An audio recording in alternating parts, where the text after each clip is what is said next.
El conflicto armado interno ha afectado de manera colectiva a muchas poblaciones colombianas. La violencia, además de cegar vidas, destrozar viviendas y arrasar cultivos, ha atropellado los derechos, ha cambiado las costumbres, ha amenazado la cultura, ha roto los lazos de confianza y ha sembrado el terror al interior de muchas comunidades a lo largo del país. Colombia tiene la difícil tarea de afrontar una reparación colectiva y desarrollar acciones que recuperen y promuevan los derechos de los grupos afectados por la guerra.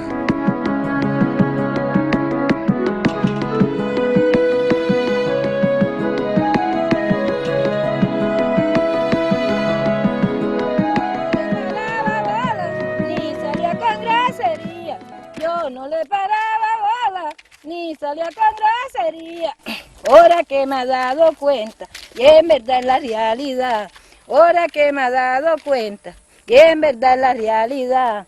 Porque mi casa está sola y con mucha incomodidad. Porque mi casa está sola y con mucha incomodidad. Como yo tenía mi dicho, no hago un paso para atrás. Como yo tenía mi dicho, no hago un paso para atrás. Porque la negra Martínez no se va de libertad. Porque la negra Martínez no se va de libertad. Lloro porque me acuerdo de él, que me lo mataron y yo no lo he podido ver. Y yo quisiera ver tan siquiera los restos de mi hijo. Mi casa está sola y con mucha incomodidad. Porque mi casa está sola y con mucha incomodidad. En Colombia hay comunidades enteras que fueron afectadas por la violencia sistemática de los grupos armados ilegales. ¿Qué puede hacer el Estado para reparar colectivamente los daños hechos a estas poblaciones? ¿Qué retos se enfrenta en este sentido?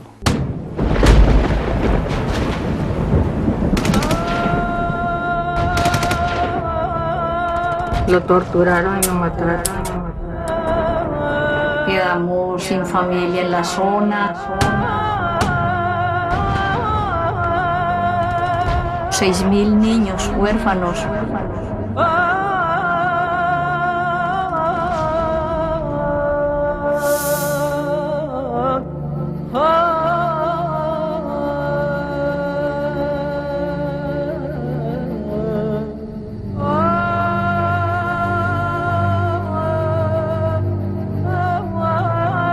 Nunca más.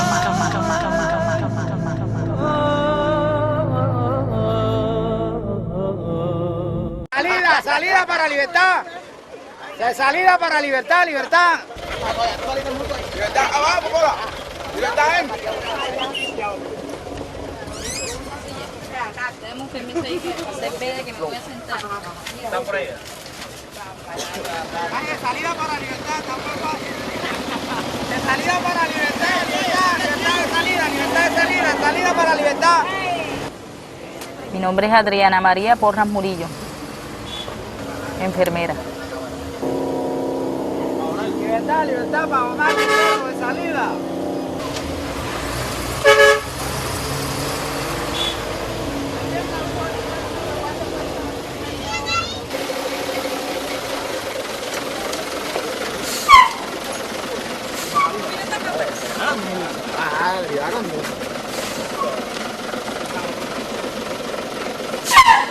Cuando yo llegué aquí a Libertad, es como un embrujo que uno siente cuando llegaba a un pueblo de esto, porque aquí la gente anteriormente no caminaba, sino que bailaba. O sea, usted veía a la gente que venía de donde viniera, de la tienda, de lavar, de lo que fuera, y la gente venía con el soncito de la música, bailando.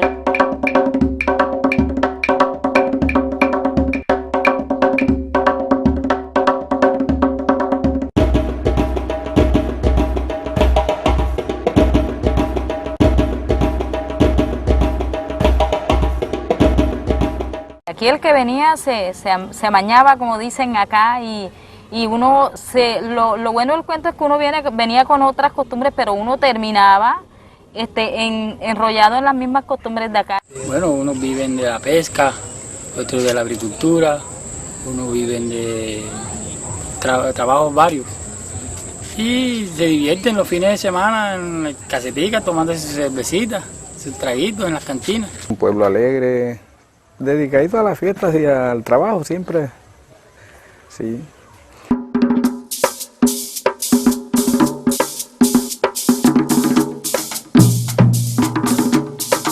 El ambiente de libertad, dormíamos tranquilos, nos acostábamos a la hora que fuera. Que quería parrandear, eran parrandas de 3 días.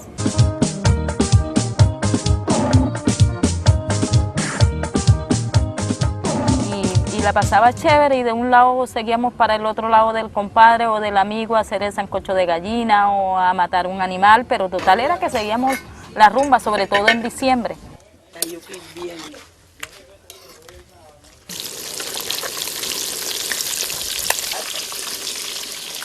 Y las navidades eran espectaculares, al igual que las Semanas Santas o las fechas de septiembre, que es la fecha del patrono de acá.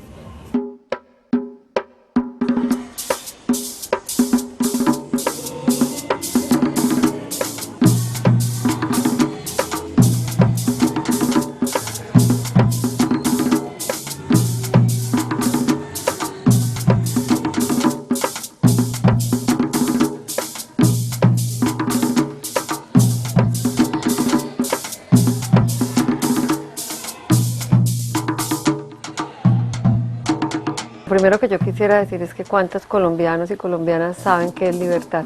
Es un corregimiento pequeñito situado en el departamento de Sucre, hace parte del municipio de San Onofre y ha vivido una historia muy particular. Este corregimiento tan pequeñito, de una población en su mayoría afro, ha vivido el horror.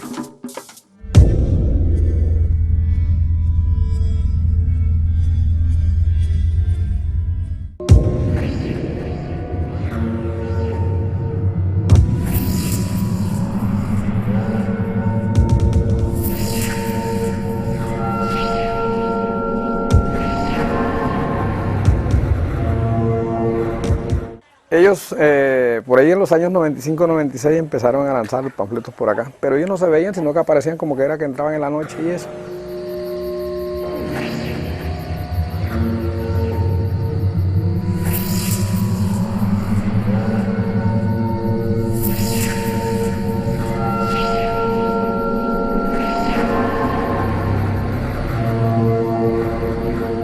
Empezaron a entrar tipos encapuchados y aquí la gente le decía los paupau. Ellos entraban, llegaban, se iban, hacían lo que iban a hacer y se iban. Todavía no teníamos en nuestro esquema que eran AUC, ni mucho menos que fueron convivir ni nada. Nosotros acá éramos ignorantes en cuanto a ese tema. Y los niños ya de noche ya se acostaban temprano, los niños que hasta 10 duraban en el parque jugando, ya los jóvenes tampoco se agrupaban como antes, ni se permanecían en las esquinas ni nada, porque uno tenía la impresión de que iban a entrar los paupavos y ellos entraban y tumbaban puertas y sacaban.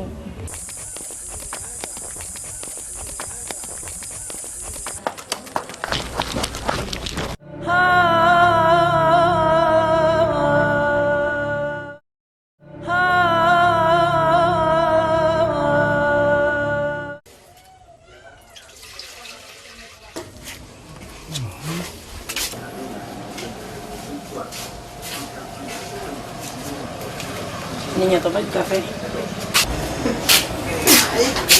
Bueno, entonces ya yo me voy. Le dije a Enrique que yo me estoy esperando ahí en el parque, que tenemos que hacer el trabajo en el parque. Bueno, que no se demore, ¿viste? Bueno. Ya, Chao.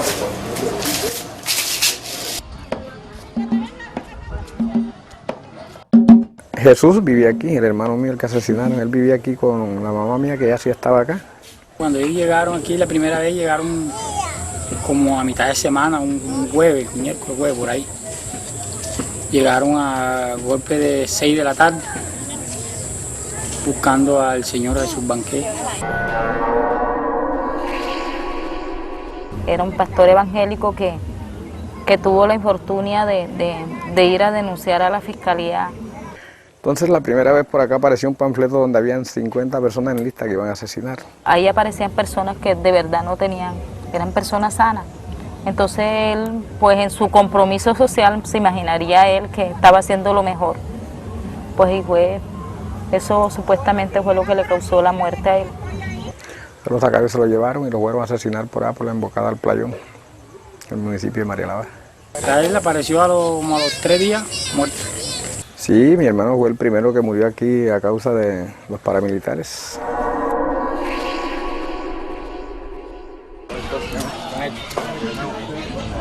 El terror se tomó las calles de Libertad y sometió a sus pobladores, quienes hoy recorren sus recuerdos para contar de qué magnitud fueron los daños que dejó la violencia.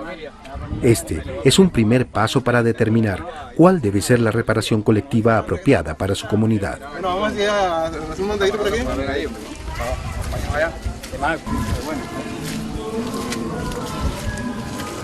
Este corregimiento estuvo por 8 años tomado por un grupo paramilitar que comandaba alias El Oso, que trabajaba con un paramilitar también denominado alias Cadena. Antes, cuando estaban esa gente aquí, nosotros no podíamos hablar, no podíamos hacer nada. La época de más terror que se vivió acá y miedo acá en Libertad. Porque El Oso, sí, él desde que llegaba era amenazando, mostrando su poderío, ¿no? Y que según él era la ley en el municipio de San Onofre. En ese momento fuimos muy conscientes de que estábamos completamente solos y que no teníamos quien nos defendiera. Bueno, a mí por lo menos una vez vino el señor Oso con el revólver en mano preguntándome por mi hermano. Yo le dije que por qué. Y yo le dije no, porque vamos a voltear a tu papá aquí, a tu hermano aquí, a tu papá allá. Yo le dije, ay, ¿qué le hizo? Un momento que se llevaron un hijo mío, me lo llevaron allá, tenían un palo así. Entonces me dijo que me lo guindaba ahí y me lo mataba, alante mí. Ya entraban y ya entonces se iban asesinando selectivamente, llegaban y sacaban al que ellos querían. Este grupo de paramilitares estuvo aquí en este corregimiento y durante los 8 años dominó a la población. Se podría decir que llegó a esclavizar a la población. Ya la gente no iba a los montes porque ¿para qué sembraba la gente si le cogían sus cosechas? Los cultivos sí, los cultivos iban allá al monte a tal hora y le decían a uno, bueno, usted viene, tiene que venir aquí a tal hora. Depende de la cantidad de tierra o de ganado que tuviera, si le cobraban el impuesto y los que tuvieran parcelas también. No, el cultivo era de uno. El cultivo era de uno, pero como ellos eran los dueños, se hacían los dueños, pues. Y los dueños éramos nosotros. Pero como no podíamos decir nada.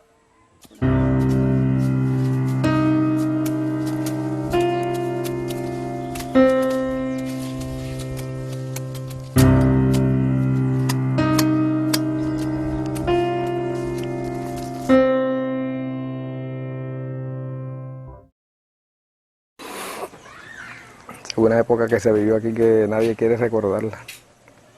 Mataba aquí, yo veía, no podía ni decir ni ay. Y ni podía siquiera ponerle unas velas, porque si él le daba la gana, ese era un perro que él mataba y no quería ni que siquiera nadie llorara, sino porque ahí el perro ese que mató. Les volteó totalmente la cultura, la lógica propias de esta comunidad, como era llorar a sus muertos cuando los mataban. No se atrevían ni a llorar duro, por miedo.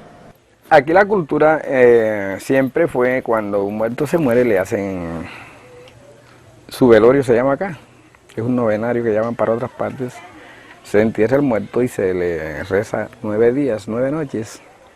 Allí acuden los amigos, los familiares y todos. Pero ya cuando ellos entraron para acá, entonces ellos no aceptaban de que se hiciera el velorio, nada de que hubiera reuniones así en los velorios.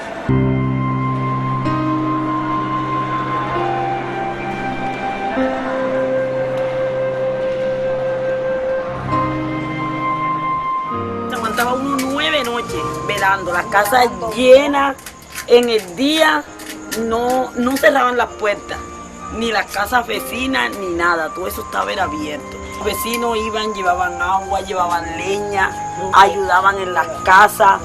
Cuando ya entra el oso, ya a uno le mataron a su doliente ya.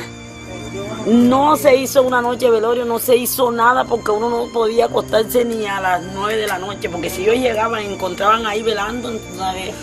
Ya les reclamaban, vaya a acostarse, es que nadie, porque cada vez que mataban a una persona ya uno ya se cerraba, que no quería ni pararse en la puerta. Cuando mataron al niño teníamos el altar listo y dijeron que si le hacíamos velorio los mataban. Y agarramos y desbaratamos todo eso porque y desde que ellos dijeron que los iban a matar, ¿qué íbamos a hacer? No hicimos nada. Y desde que eran las 8 de la noche todo el mundo acostado uno arriba de otro con miedo. Cuando sentíamos los perros ladrando uno pensaba que era que venían ellos por uno también.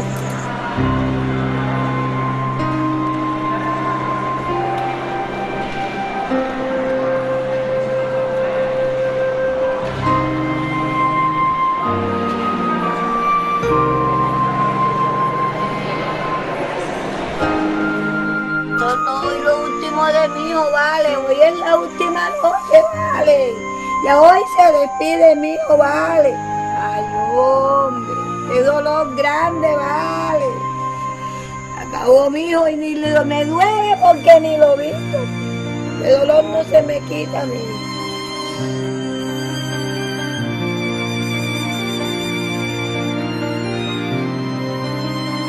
Dios te salve María, llena de gracia, el Señor es contigo, bendita tú eres el fruto de las mujeres. María, Madre de Dios, ruega por nosotros pecadores, ahora en nuestra hora de nuestra muerte. Santa María, Madre de Dios, ruega por nosotros los pecadores, ahora y en la hora de nuestra muerte.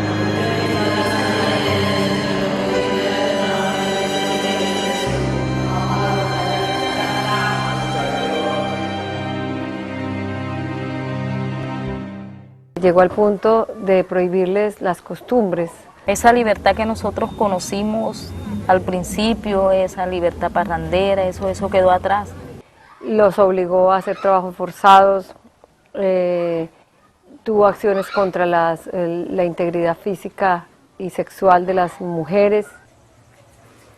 Aquí cualquiera mujer que formaba cualquier discusión con otra mujer, si a él le gustaba, él se la llevaba para allá, se la llevaba a todas dos y la aguantaba 3 o 4 días allá con ellos.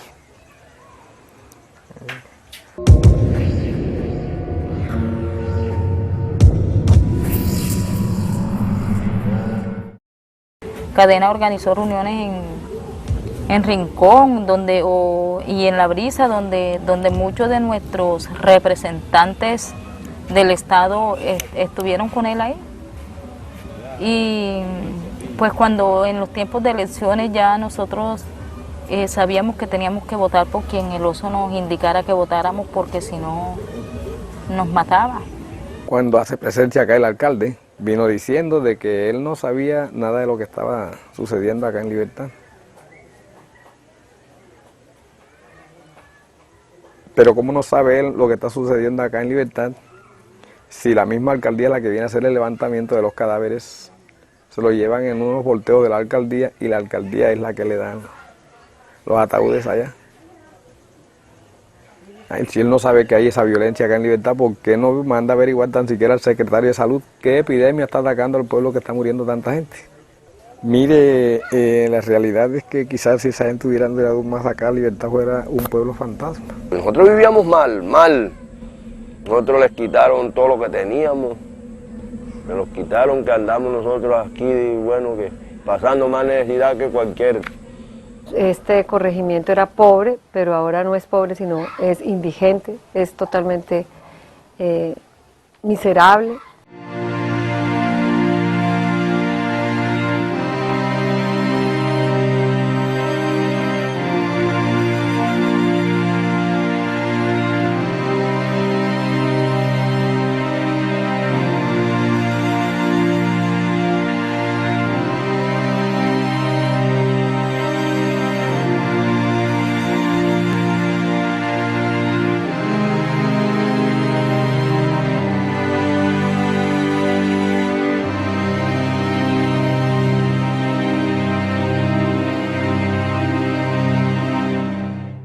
Aquí no podía hablar con nadie, ni bueno ni malo, porque enseguida tenía su gente, si él me lo dijo a mí mismo. ¿Ustedes creen que yo estoy solo en el pueblo de Libertad? Aquí tengo más de 8 informantes que están conmigo. Le dije, bueno, si usted los tiene, pues sabrá. Lo que opera allí, el hecho violento y probablemente la intencionalidad del actor armado que perpetra ese tipo de acciones, es desarticular las formas de relación de una comunidad que les permite enfrentar, digamos, las acciones violentas mismas. Eso fue lo peor que le pasó a Libertad, porque ellos empezaron a filtrar gente de nuestra comunidad, hijos liberteños, A algunos obligados, otros porque por necesidad o no sabemos, pero mucha gente de la comunidad se salió con ellos. Parte de las formas como deliberadamente los distintos actores armados quieren causar impactos psicosociales en una comunidad es dando mensajes, uno, de control de la comunidad, de que conocen la manera como se comunican, de que son capaces de anteponerse o de prever las posibles acciones de la comunidad, y esto lo hacen diseminando rumores, amenazas, generando un profundo sentimiento de vulnerabilidad, como quiera que cada uno de esos miembros de la comunidad se reconocen como potencialmente observados. Aquí hay enfrentamientos a veces entre la propia comunidad porque estos señores que estuvieron aquí dominando utilizaron a ciertas familias para poder estar acá y entonces hay ciertos resentimientos internos. Ya no se confiaba en el vecino, ya no confiábamos en nadie, ni entre nosotros mismos. Pues la situación actual hay mucho temor. Aquí hay una afectación psicológica profunda. Cuando digo eso, ¿qué quiere decir? Aquí hay miedo, casi que pánico. La gente cree que se va a repetir la historia. La gente vive en zozobra porque se oye decir que vuelve y se están rearmando. Y entra mucha gente desconocida acá. No, la cosa es el miedo que uno tiene, que podemos ver porque todavía hay. Todavía por ahí hay. ¿Oye?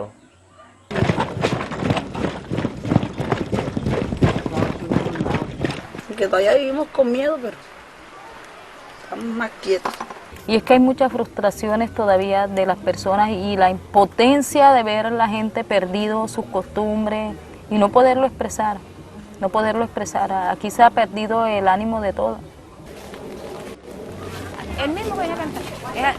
San Isidro y San Simón, santo de mi devoción, sácame esta pesadilla que tengo en el corazón. Ay, marucha, trucha que tra, ay, marucha, trucha que tra, ay, marucha. Lo que vamos a hacer hoy es como se hacía anteriormente, que uno los días 2 de noviembre, todos vamos al cementerio a visitar a sus muertos. Vamos el Día de las Madres, el Día del Padre, a veces los 31 de diciembre. En épocas así que uno se acuerda de sus familiares, va y los visitaba al cementerio. A uno le dolía cuando le mataban a su familiar. En esa época, bueno, de ahí fue donde vino que el cementerio casi se pierde de monte porque únicamente iba la gente era a enterrar. Es la única forma de que uno se acuerda de su ser querido en esos días, como ya es tradicional que uno iba a visitar a un muerto en esos días. Eso no se ha acabado.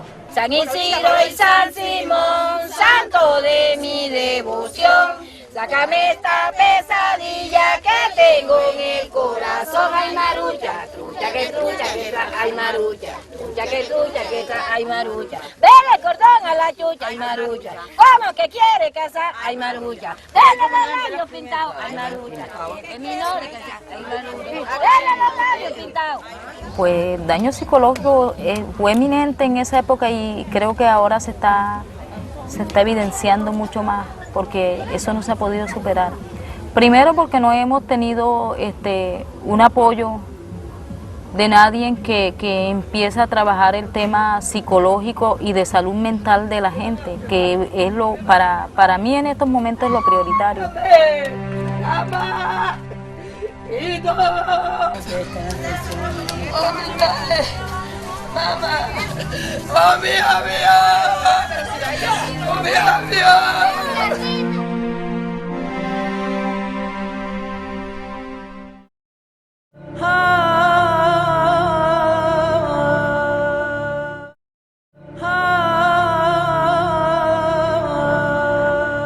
Una situación de violencia, como ha sucedido en nuestro país y en nuestras regiones, ha llevado a que la gente pierda totalmente esa confianza, cierre la puerta, se encierre, no permita que nadie hable con el de al lado, desconfía y por lo tanto hay un daño cultural y un daño del tejido social. Eso es un daño colectivo y por lo tanto se necesita una reparación de tipo colectivo. Bueno, hombre, vea, yo he llegado aquí, voy a pintar aquí, hacer un mural aquí en esta pared, a ver si ustedes me acompañan. ¿Cómo no? Entonces, bueno, vamos, yo comienzo.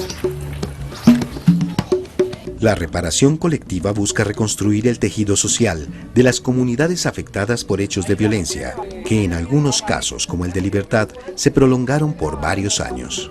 Reconstruir el tejido social y la confianza implica que haya garantías de no repetición. Esto quiere decir que la población pueda circular libremente por el territorio, expresar sus ideas y disfrutar de sus derechos como ciudadanos. En este proceso es muy importante la participación ciudadana, pues la reparación y la memoria de lo que pasó deben construirse entre el Estado y las víctimas. Entonces, muchas gracias a todos los asistentes, a los que intervinieron en el mural, les agradezco mucho la presencia. Bueno, muchas gracias. La reparación colectiva forma parte de la reparación integral cuando se han producido violaciones de derechos humanos o violaciones del derecho internacional humanitario. Tiene la característica de estar pensada para escenarios en donde han sido afectadas comunidades, o en donde han sido afectados grupos, o en donde han sido afectados pueblos, o cuando ciertas violaciones que tienen un carácter esencialmente individual producen impactos sociales o producen impactos colectivos. La reparación colectiva se dio a raíz de que acá no fue solamente sufrió los que le mataron los familiares, sino que acá el 90 o 98% de la población sufrió. La medida que se orienta o debe tomar un Estado son medidas colectivas que en ningún caso entran en contradicción con las medidas individuales que deban también ordenarse dependiendo de las violaciones que se hayan producido. La reparación tiene su fase y que hay una fase inicial que es una fase de restitución de unos derechos violentados, que lo que causó unos daños que en estos momentos tienen en condiciones deplorables aún más de lo que estaban anteriormente a la comunidad. Digamos que son un derecho que tienen las comunidades, los grupos, los colectivos que han sufrido la violación de sus derechos en la dimensión colectiva. Ellos tienen un derecho a la reparación colectiva. En el caso de las comunidades o de grupos colectivos que fueron también agredidos por alguna razón y que sufrieron colectivamente, te voy a decir como qué tipo de sufrimiento colectivo puede haber, el perder la organización, el que se haya estado organizado y por un hecho violento eso se acabe la organización. En estos momentos no se ha podido superar ese daño porque no hay las condiciones, no están dadas las condiciones para que la gente por sus propios medios pueda hacer eso. En el caso, por ejemplo, de un centro de salud que provee salud a una comunidad y el centro se acabó por acción violenta, pues eso es un daño colectivo porque nadie puede acceder al derecho fundamental a la salud y tiene que ser restituido el derecho y tiene que ser entonces reconstruido el centro de salud. Pero acá Libertad quedó sin médico, el puesto de salud no tiene unas camillas buenas, ahí no se consigue ni un algodón para hacer una cura ni nada de eso. Oye, eso está abandonado. La salud aquí está desastrosamente abandonada.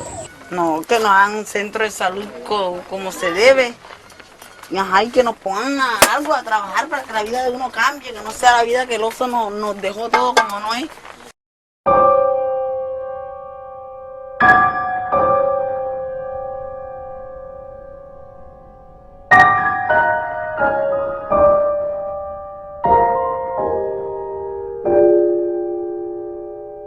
El tema de la seguridad, entonces una comunidad que tenía un puesto de policía, el puesto de policía se acaba por un hecho violento, por X circunstancias, es un daño que tiene que ser resuelto para beneficio de la comunidad o del colectivo. Libertad ahorita está necesitando policía.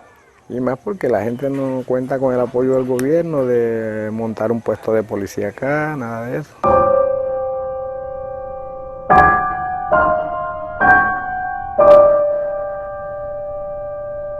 La reparación colectiva también tiene que ver mucho con, por ejemplo, poblaciones indígenas, poblaciones afrodescendientes, que tienen culturas muy propias, maneras de ser, de actuar, y un hecho violento les tocó las fibras de su cultura y les cambió esa dinámica. Llegó una época que nosotros ni podíamos llorar, ni podíamos hacer velorio.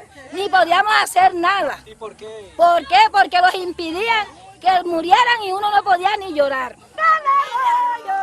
Esta rosa blanca que vamos a pilar el arroyo. Esta no tiene mucho mayo a pilar el arroyo. Antes cuando se moría una persona, ya ese día era como sagrado. Y jugando bastante, era tradicional el velorio. Bueno, los juegos se hacían en la calle. En la calle se hacían los juegos, los niños jugando, las personas grandes, habían varios juegos. Y ahí se entretenía la gente hasta que amanecía. San Isidro y San Simón, santo de mi devoción.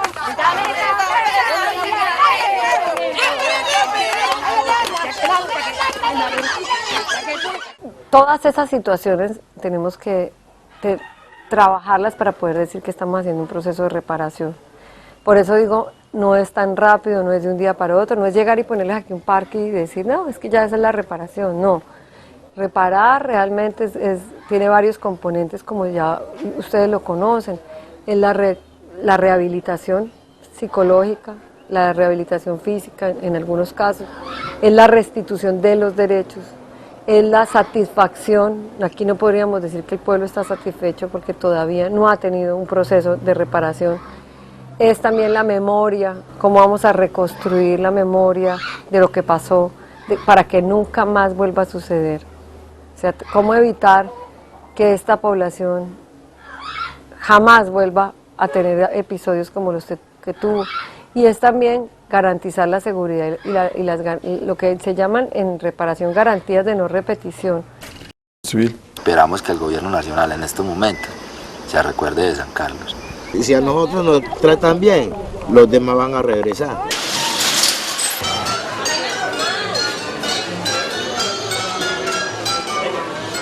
El sueño de nosotros es que a la vuelta de 1 o 2 años tengamos esta región como era anteriormente, que ese es el sueño de nosotros, ver esta vereda produciendo lo mismo que producía anteriormente, las carreteras en buen estado, la energía en buen estado, las casas en buen estado, todo normal, producciones al máximo, que ese es el progreso para el municipio y para nuestra vereda.